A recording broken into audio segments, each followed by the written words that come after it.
Eh, no, a título informativo, después si alguno quiere hacer alguna pregunta, con mucho gusto la evacuamos. A título informativo, como decía Silvana, nosotros tomamos contacto con lo que venía haciendo, los tucutucu acá, también con lo que venía haciendo la Comisión Nacional y su preocupación por lo que significaba el proyecto Neptuno en aquel entonces y lo poco que sabíamos del proyecto Neptuno.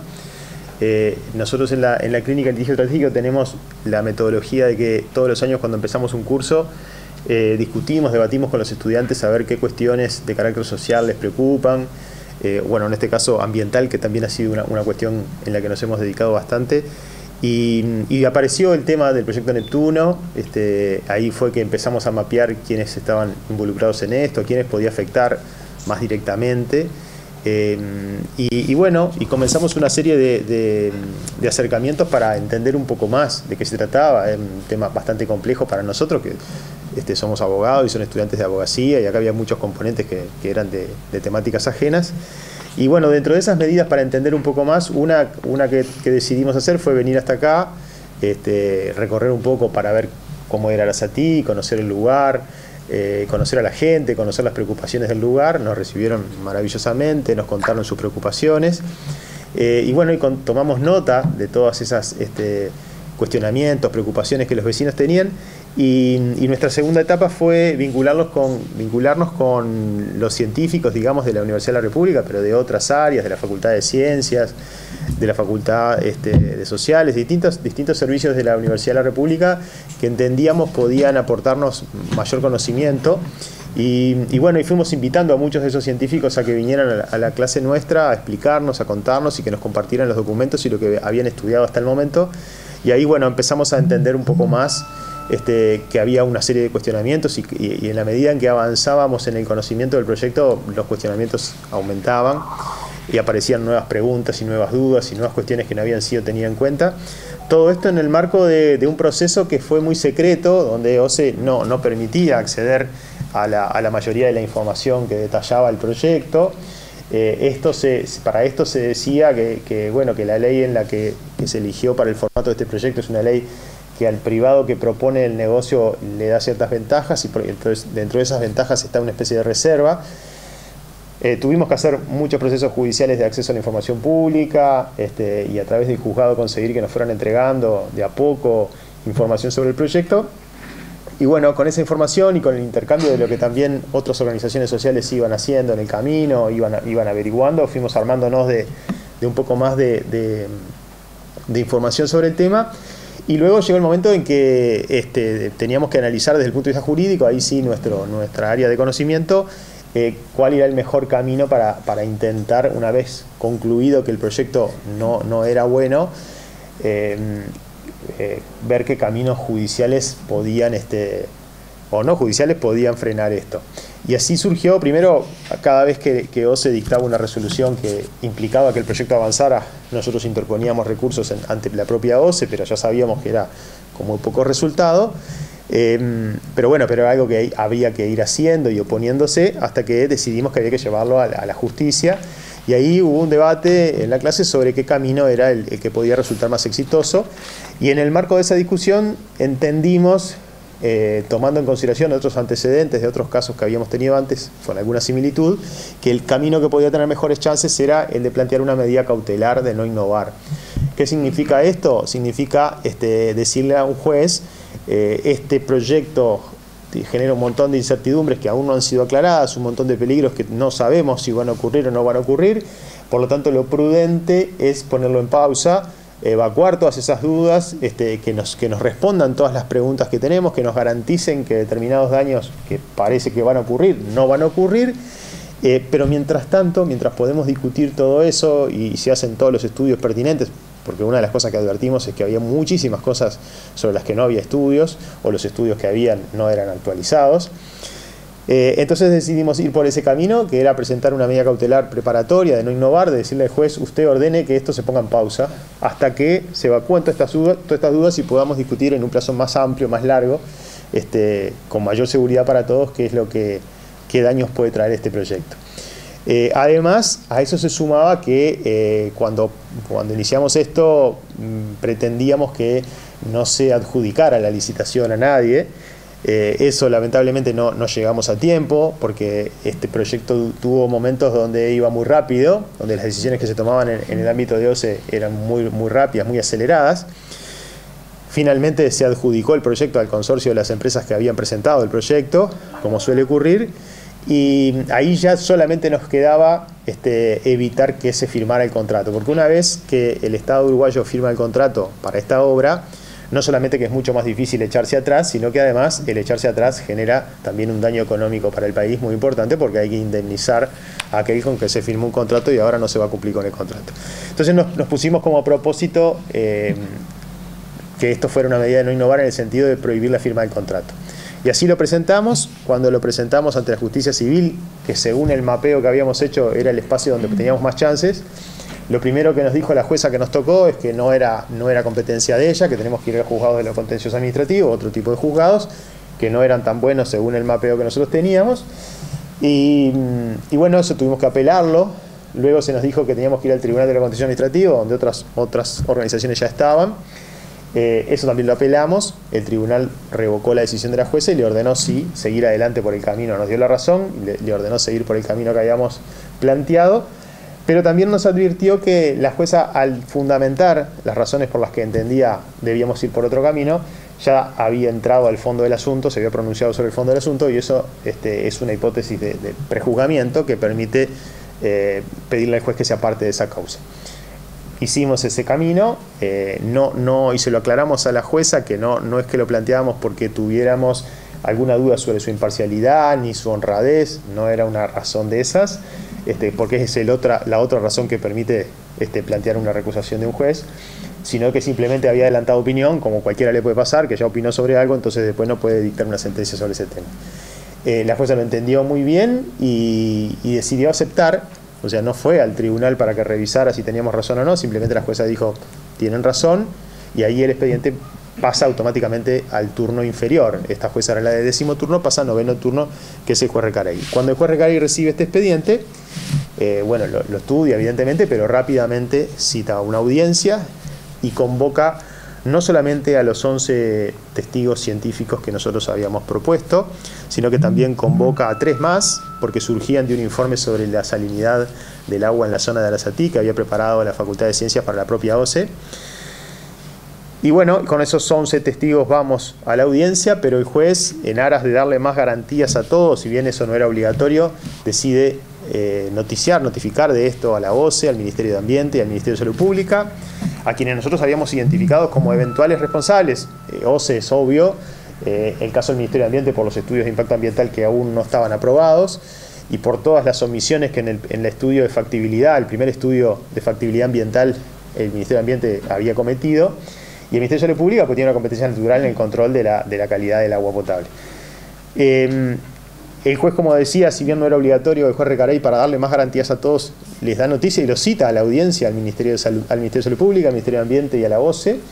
les permite llevar a sus propios testigos para que defiendan los argumentos que ellos tenían. Todo eso se hace el viernes pasado en una audiencia maratónica que duró 10 horas. Y el juez, bueno, se llevó el expediente, nos permitió hacer una alegación el lunes y nos avisó que el lunes iba a resolver algo. En esa audiencia, lo primero que ocurrió fue que el Ministerio de Salud Pública recusó al juez Recarey, lo acusó de no ser imparcial, de haber dictado otras sentencias contra el Ministerio de Salud Pública, tener una especie de animadversión contra el Ministerio de Salud Pública, de que condenaban cuestiones ambientales, etcétera, etcétera. Eso implicaba, en caso de tener éxito, que tenía que apartarse también el juez Recarey y pasar al juez inferior, el asunto antes de ser decidido. En este caso no es una recusación como la que les conté recién por prejuzgamiento, sino que es una recusación porque se entiende que el juez no es imparcial. O sea, es una acusación al juez de no ser imparcial. El juez Recarey, antes de resolver, nos advirtió que sobre esto él entendía que no correspondía,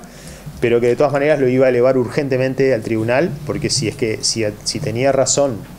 el Ministerio de Salud Pública en que él no era imparcial, bueno, se apartaba de la causa y cumplía con lo que establece la ley.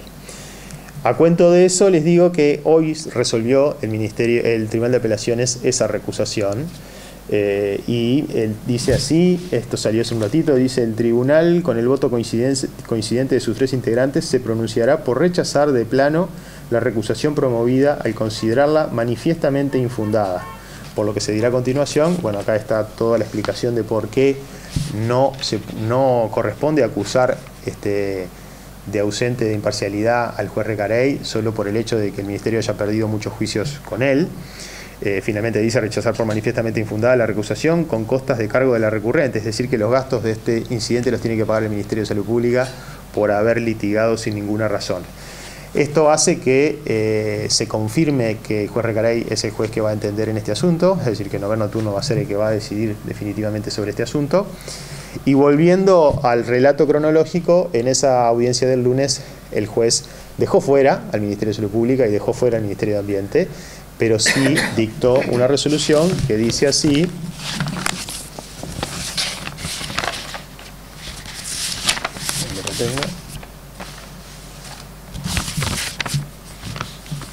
acceder a la medida de no innovar solicitada y en su mérito ordenar a OCE que no suscriba el contrato con el Consorcio Aguas de Montevideo, referenciado en obrados, ello hasta tanto no se verifique resolución judicial expresa en sentido contrario a recaer en proceso que se inicie específicamente contra OCE con el objeto denunciado por los cautelantes en estas actuaciones.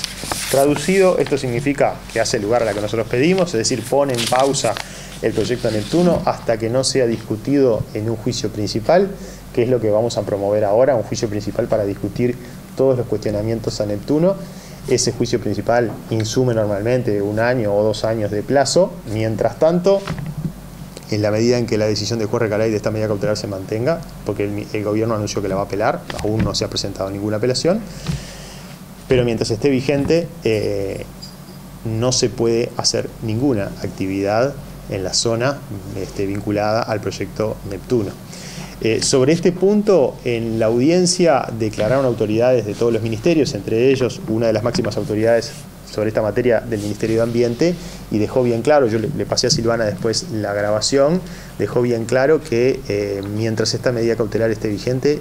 no se puede realizar ningún tipo de obra, ni preparatoria, ni cercamiento, ni movilización de tierra. Ningún tipo de obra que tenga algún tipo de conexión con el proyecto Neptuno puede realizarse hasta tanto o esta medida cautelar se levante, fruto de que prospere la apelación del gobierno, o hasta tanto termine ese juicio que vamos a iniciar y que va a implicar un buen tiempo, donde se despejen todas las dudas que se han efectuado sobre las ventajas de este proyecto. A grandes rasgos, seguramente ustedes están enterados de las objeciones, pero a grandes rasgos se las puedo resumir en lo siguiente. Hay una gran objeción jurídica sobre este proyecto que la hemos planteado nosotros y que refiere a la interpretación del artículo 47 y del artículo 188 de la Constitución, en tanto establecen que el abastecimiento de agua potable debe estar en manos del Estado, y nosotros entendemos que abastecimiento, nosotros invocamos la ley que creó, que reguló la URSEA,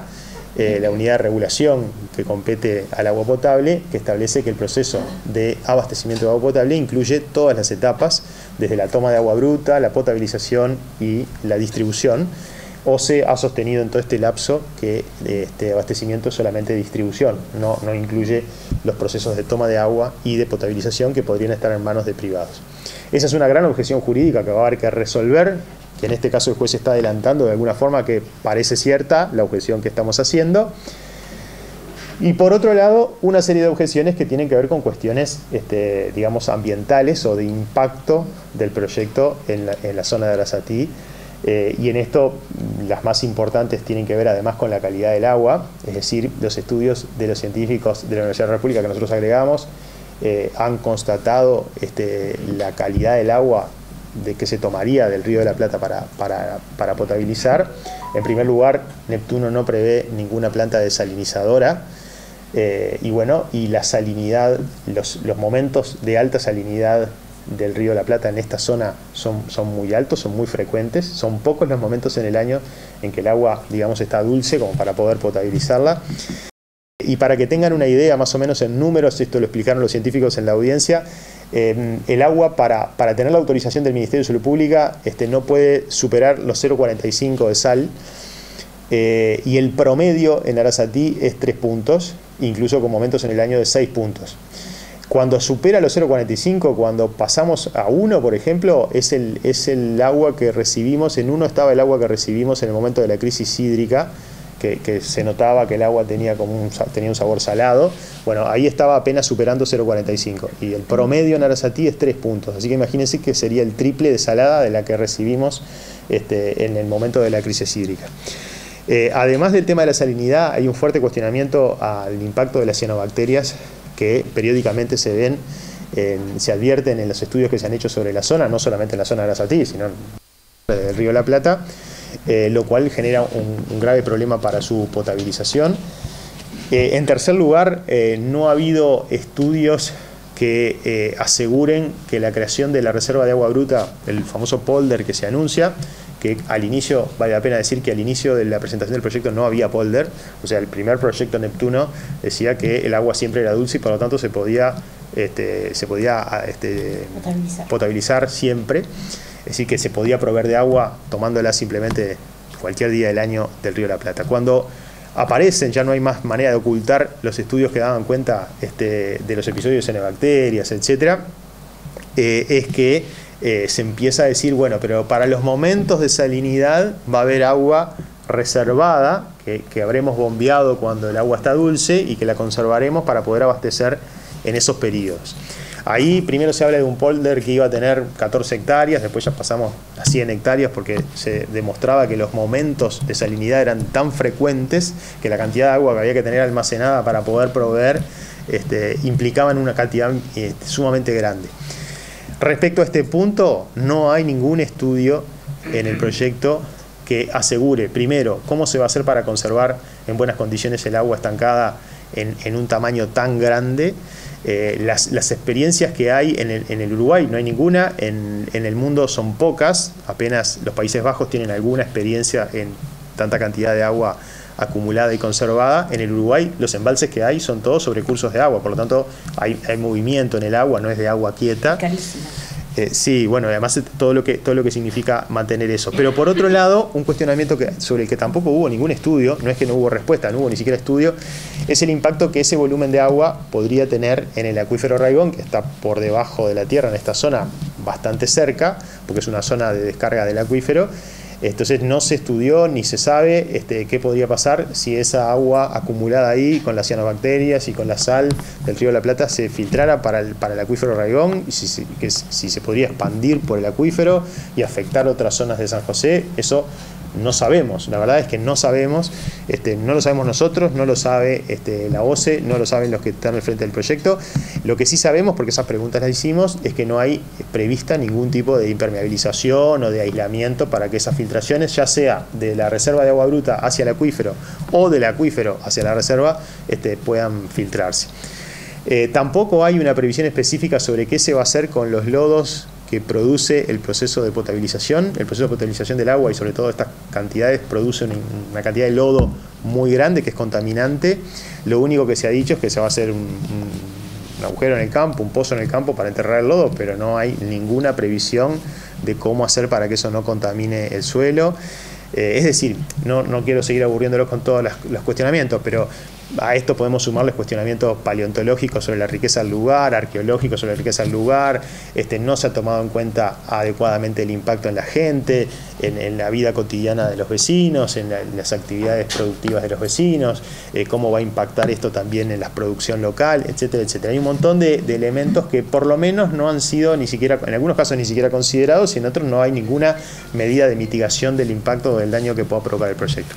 Todo esto es lo que justificó que el juez decidiera esto hay que ponerlo en pausa, porque si avanza después puede haber daños que no podamos volver atrás. ¿Cómo sigue? Bueno, el gobierno anunció que va a apelar esto, tiene plazo hasta el 17 de julio,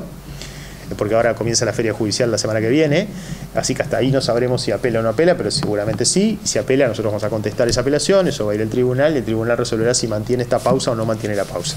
Por nuestro lado, las organizaciones sociales que hemos patrocinado tenemos que presentar una demanda principal en 30 días, contados de la fecha de la medida cautelar, así que ya empezamos a trabajar en eso, que nos permitirá discutir con mucho más tiempo, con más evidencia, y poder despejar, por lo menos despejar las dudas que existen, todas esas dudas que existen sobre el impacto del proyecto Neptuno. También en el marco de la audiencia que conté hace un ratito surgió mucha información que proporcionaron los técnicos del Ministerio de Ambiente y de OCE, que no se había dado hasta el momento, que la estamos procesando porque son 10 horas de grabación, para con esa información también volcarla hacia los científicos que generosamente nos han ayudado y volver a analizar cosas que hasta este momento no contábamos con ella, porque ni siquiera cuando se realizó la interpelación al ministro de Ambiente esa información fue volcada, es decir, todo se había mantenido reservado hasta ahora. Así que nos queda trabajo por delante, pero sí la satisfacción de que logramos lo que nos habíamos propuesto y de que este proyecto por lo menos esté en pausa hasta que todas estas dudas se evacúen. Aún en el caso que la medida fuera levantada porque prosperara la apelación del gobierno y que el proyecto se retomara, como quedan por cumplirse 2 instancias de participación popular directas, como son la puesta de manifiesto del proyecto final y la audiencia pública, creo que al menos en todo este tránsito hemos conseguido mucha información y muchas objeciones para poner a disposición de todos los vecinos y de todos los interesados para poderlas hacer valer también en esas instancias. Es decir, ya no va a ser un proyecto que se pueda llevar reservadamente, como ha ocurrido con otros, y que se puedan pasar los controles ciudadanos como si de callado, digamos. Hoy ya el proyecto está en la opinión pública, los cuestionamientos están en la opinión pública y vamos a tener mucho más material incluso para poder hacer valer en el caso que no se mantuviera la pausa, digamos, que dispuso la justicia, que confiamos en que así sea y nos dé más tranquilidad para todos.